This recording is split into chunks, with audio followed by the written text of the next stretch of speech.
اللہ وحد ہے تیری وحدت کے لیے،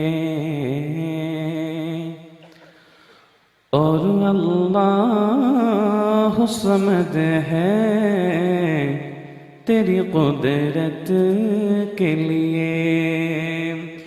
قل هو اللہ احد ہے تیری وحدت کے لیے، قل هو اللہ احد ہے تیری وحدت کے لیے، اور اللہ صمد ہے تیری قدرت کے لیے۔ بعد صوفیہ جاز الدین،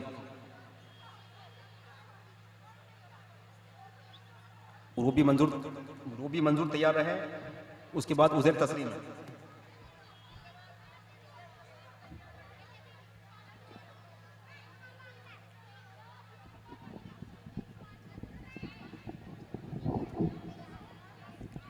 السلام علیکم ورحمۃ اللہ وبرکاتہ۔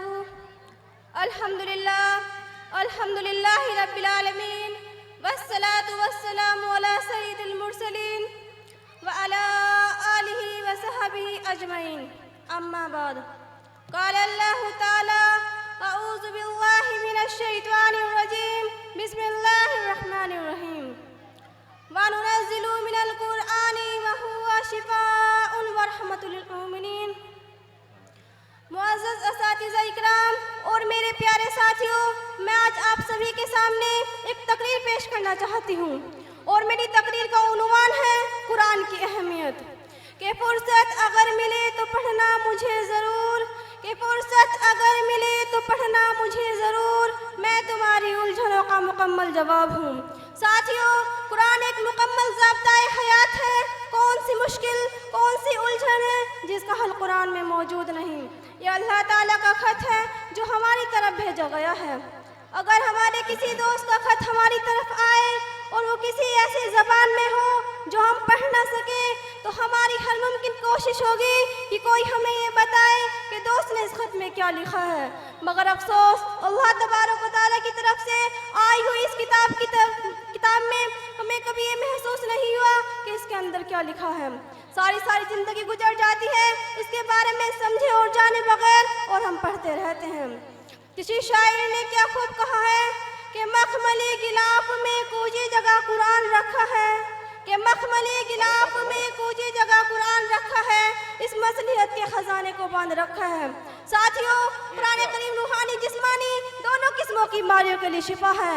خود نبی کریم صلی اللہ علیہ وسلم نے مشکلات، آفات اور بیماریوں میں قرآن کریم کے ذریعے علاج تلقین فرمایا۔ قرآن کریم کے سامنے کوئی باطل ٹھہر نہیں سکتا۔ ظالموں کی طاقت، دشمنوں کی سازشیں قرآن کریم کے سامنے ایک بلبلے سے بھی زیادہ کمزور ہیں، اور ہم نے قرآن کریم کے سامنے بارہا دشمنوں کو خائب و خاسر ہوتے ہوئے دیکھا ہے۔ ہندوستان کے جوگی، پنڈت اور سادھو اس کلام کے سامنے بے بس ہو گئے اور برہمن پکار اٹھے کہ بڑا اعلیٰ کلام ہے، ہم اس کا مقابلہ نہیں کر سکتے۔ مگر سامعین اکرام، آج کے مسلمان قرآن کریم کو چھوڑ کر ناپاک چیزوں کا سہارا لیتے ہیں۔ قرآن کریم اپنی قوت، شفا، شان و تاثیر کے ساتھ موجود ہے، مگر مسلمان جاہل اور لالچی عالموں کے در پر اپنا ایمان و عقیدہ اور مال برباد کر رہے ہیں۔ ساتھیوں، آج ہمارے گھروں میں کوئی قرآن کو سمجھ کر پڑھنے والا نہیں رہا۔ قرآن ہمارے گھروں کی الماریوں میں سجے ہوئے نظر آتے ہیں۔ کسی شاعر نے کیا خوب کہا ہے کہ میری شیلف میں گرد سے ہٹی کتاب کا جو پوچھا، کہ میری شیلف میں گرد سے ہٹی کتاب کا جو پوچھا، میں گڑ گیا زمین میں قرآن کہتے کہتے۔ ساتھیوں، آئیے قرآن کی طرف لوٹ چلے۔ یہ ایسی سچی اور مضبوط کتاب ہے جو ہم سب کے لیے رحمت بھی اور شفا بھی۔ خود اللہ تعالیٰ قرآن میں فرماتا ہے وَنُنَزِّلُ مِنَ الْقُرْآنِ مَا هُوَ شِفَاءٌ وَرَحْمَةٌ لِلْمُؤْمِنِينَ، سورہ بنی اسرائیل آیت نمبر 82۔ یہ قرآن جو ہم نازل کر رہے ہیں مومنوں کے لیے سراسر شفا اور رحمت ہے۔ محترم حضرات، قرآن کی برکت اور افادیت سے کسی مسلمان کو انکار نہیں ہو سکتا۔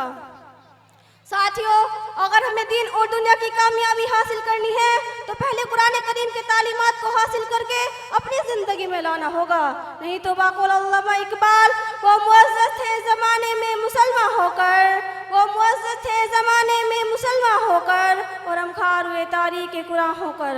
آخر میں دعا ہے کہ اللہ تعالی ہم سب کو قرآن کریم کو صحیح ڈھنگ سے پڑھ کر عمل کرنے کی توفیق عطا فرمائے، آمین۔ السلام علیکم ورحمۃ اللہ وبرکاتہ۔